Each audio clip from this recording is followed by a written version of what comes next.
Okay, good morning. It's April 15th and welcome to the Mayor's Health Roundtable. We'll start off with opening comments by Mayor Peary.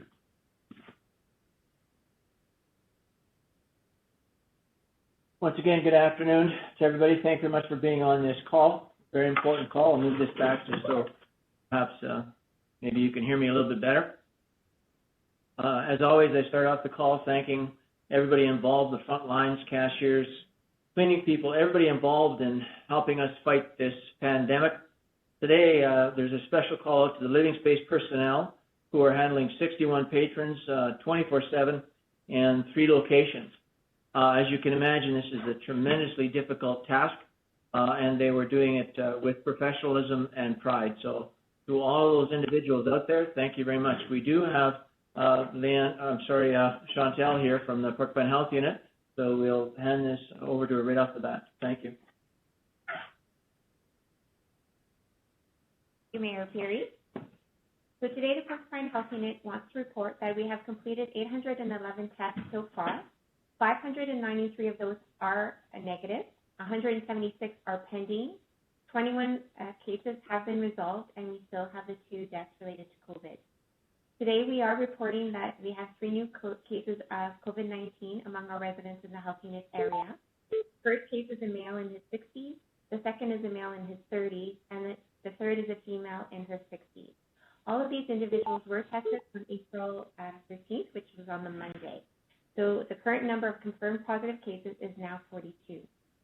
The Ontario government has extended its declaration of emergency for a further 28 days. It will be ending on May 12th unless it is reassessed at that time.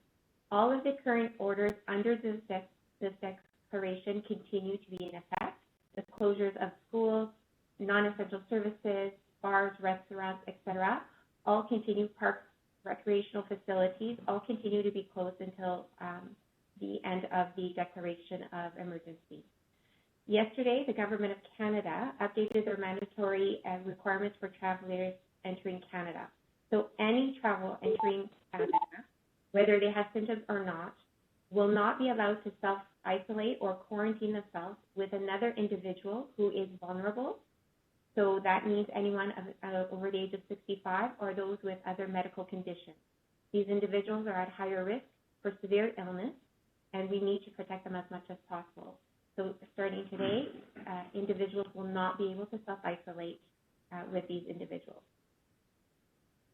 The Medical Officer of Health, Dr. Catton, continues to urge everyone to work together to stop the spread of COVID-19.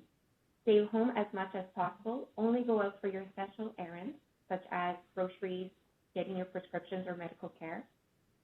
Do not visit loved ones or friends outside of our immediate household. We need to further protect our individuals who are older, so are 60 or 70 older. Please let them know if they're not aware that they should stay at home. And if you can, run their errands for them. We are asking them not to leave their home or to run essential errands. We are depending on the community. So reach out to your older neighbors, your older friends, or your parents. Connect with them by phone or by video conference if they are able to make sure that they're okay and to help them with any of their needs that they need. We do have assessment centers across the area. We have reported before that we do have assessment centers in Timmins, Iroquois Falls,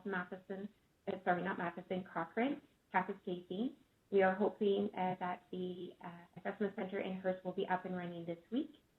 We are still depending on our emergency medical services to assist us with testing in our branch offices, as well as in Timmins on occasion, depending on the need. We thank them very much for this collaboration. Their support is very important when responding to COVID-19. Our phone lines are open today. They are open from 8:30 to 7:30, Monday to Friday. You can also call your local community health unit office if you want to speak to a staff person about COVID. So please keep physically distanced, but socially connected. Stay home if you're not feeling well. Wash your hands often and stop the spread. Stay home, stay well, be kind. We're all in this together.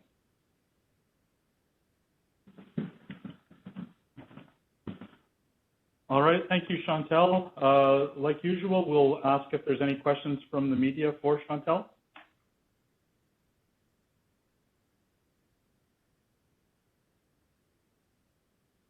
Okay. Hearing none, then we'll move on to the Timmins and District Hospital. Good afternoon. It's Kaylee Russell with the Timmins and District Hospital. So we would like to sincerely thank the community for all of their efforts and donations to the Timmins and District Hospital so far during the COVID pandemic. On behalf of the Timmins and District Hospital Foundation, in an effort to streamline the personal protective equipment, PPE, and monetary donations, the Timmins and District Hospital Foundation will now be the first point of contact for all public inquiries for donations.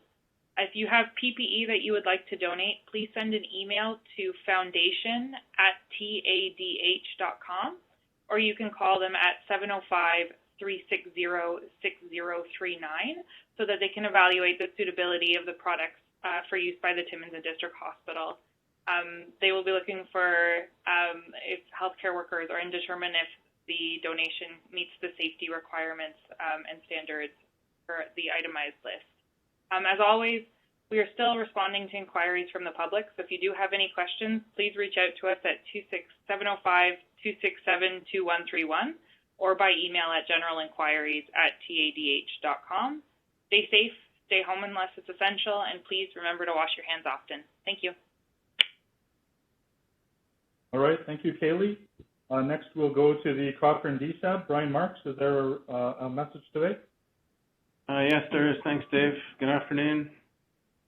Emergency medical services. We conducted 32 calls with 18 in Timmins. 7 of those failed the screening process. Homelessness, again, we continue to house 60 individuals across 3 locations, and, as mentioned by Mayor Peary. Children's services. We are currently working through the application procedure with 4 service providers in the ministry to open emergency childcare in Timmins for our emergency healthcare workers. We hope to have final approval shortly to begin taking applications from eligible workers early next week.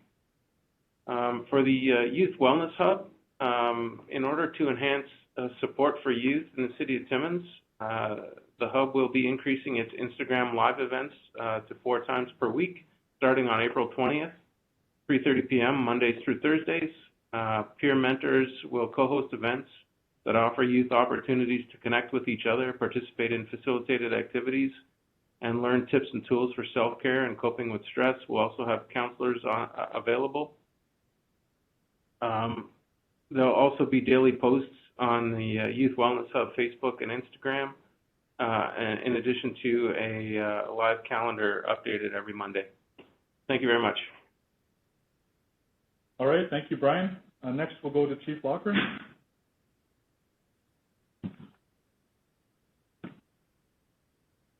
Good afternoon, everybody. First of all, I want to again give a shout out to the first responders and the hospital workers. Again, we appreciate all you do, and we know this has been a process and will continue to be a longer process as we go forward. But again, much thanks. From a municipal emergency management perspective, we continue to meet with our control group and partners 3 times a week. The emergency operations team that we have set up from a city perspective meets daily. We have daily updates, we have daily communications, and again, people will start noticing in the community, even though we've announced this before, that you'll start seeing signs on playgrounds. So I believe 54 or 57 playgrounds as we speak have been signed and are closed, but all 57 are closed, and we'll have signage very shortly. I wanted to update a little bit on the PPE front. So from an EMS, Timmins Police Service, Timmins Fire Department, and Golden Manor, right now we have no short-term issues as it relates to PPE, but that doesn't mean that we don't have some challenges. So again, we continue to source from local suppliers. We continue to source from government agencies and affiliations.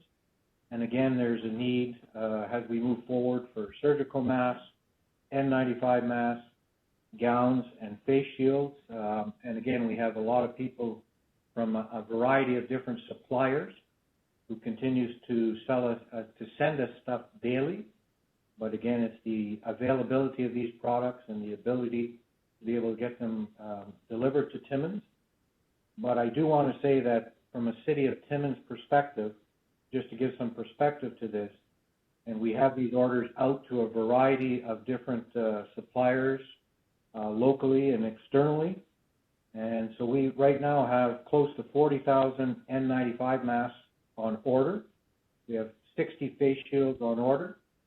And we have close to 90,000 surgical masks, as well as we are waiting for the donation from Lakeshore Gold, who are waiting for their shipment.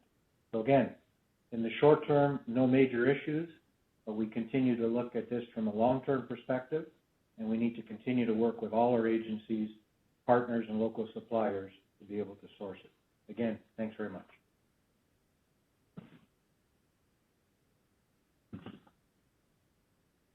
All right, thank you, Chief.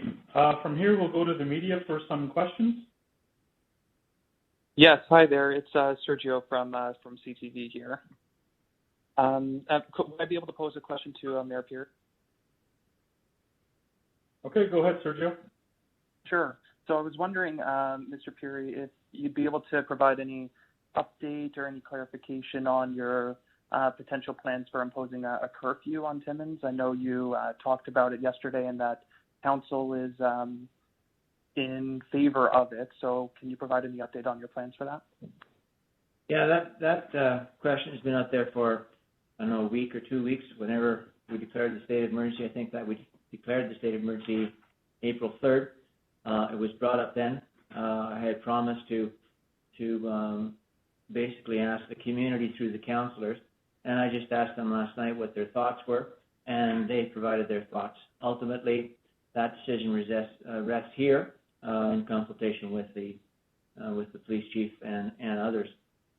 So it's an item always actively under consideration. We didn't feel it was required, and we were justified not applying it over the Easter weekend. So it's just to get that constant feedback as to how the community feels about that question. Okay, so in terms of as you sort of mull over that decision, is there anything that the community should consider doing right now until there's a final decision on that curfew? Well, obviously the citizens in the community should just be doing what we've asked them to do, and what the health unit has been asking them to do, what the province has been asking them to do, and the federal government has been asking them to do, and that's obviously stay 6 feet apart, cough into your sleeve, wash your hands, be respectful and kind, don't lose your civility. We've got bylaw officers out there now that are helping with this. I have to say that, in my opinion, the community has responded tremendously well. I cruise by grocery stores all the time, and the LCB store before Easter weekend I thought was in really good shape. People, again, knowing the circumstances, doing the right thing. I think I've commended the vendors, the shop owners, the storekeepers, and how they've handled this, and I've commended the citizens for the most part. It's been handled very, very well. Okay, don't want to take up too much more of anybody else's time, but I'm just as a final follow-up. At this point, would you recommend that community members consider staying home past 9 or 10 p.m. until, considering right now that it would be their choice to do so until a final decision is made about the curfew? I think they are anyway. As I say, the message has been out there for quite some time to stay home. There has been I think there was 5 calls Sunday that were COVID-19 related in relation to backyard parties and stuff like that. So it's been very, very, very well respected. The chief Gauthier has not. We talk every single morning, and he gives me feedback on what's happening in the community from that point of view. That the calls in relation to excess gatherings. And he's not raising any red flags to me right now. Okay, thanks very much. You're welcome. It's Bob at Moose FM. If I could follow up with some questions for the mayor too, please. Your Worship, can you talk about any details on what a curfew would entail? what time it would start at, what time it would be lifted in the morning? Is this a health issue? Would it be enforced by public health, or would it be enforced by police or by law? There's, the little talk of it so far has raised a lot of questions in a lot of minds. Yeah, the curfew, again, we've solicited impact from, input from the operations in the area. Shift work is a factor. It would be obviously would be a police matter. We don't have bylaw officers working 24/7. And as I said, it is something that is still very much under consideration.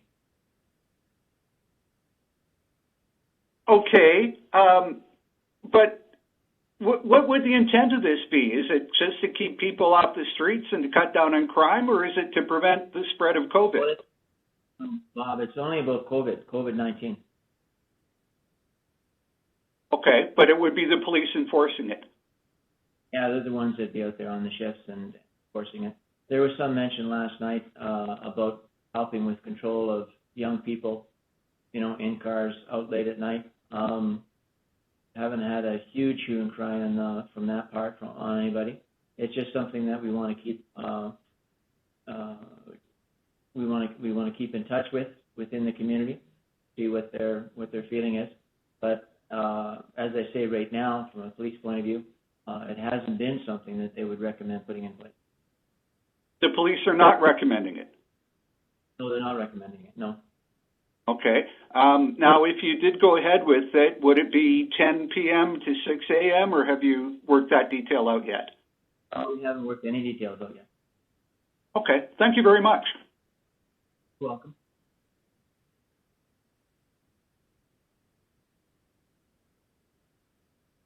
Okay. If there's any other questions for anybody?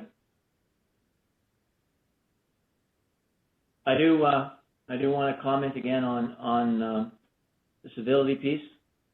I know you've heard from me every single day about the basic rules.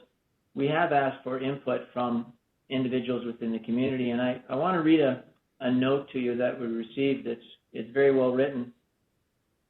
To all the people who might see this, it was sent in, everything is going to be okay. I know you are scared for what may happen, but remember, you're not alone. Everyone is scared and distressed during these uncertain times. COVID-19 has shook everyone to their core. It's scary not to be able to do what you were able to do before, but not everything was taken away. You can still contact your families and friends and family with ease. You can still go outside. You can still take care of yourself. In the times, it is crucial that we take care of our physical, mental, and emotional health. Everyone's mental health has been wrecked because of this, but we can get through this.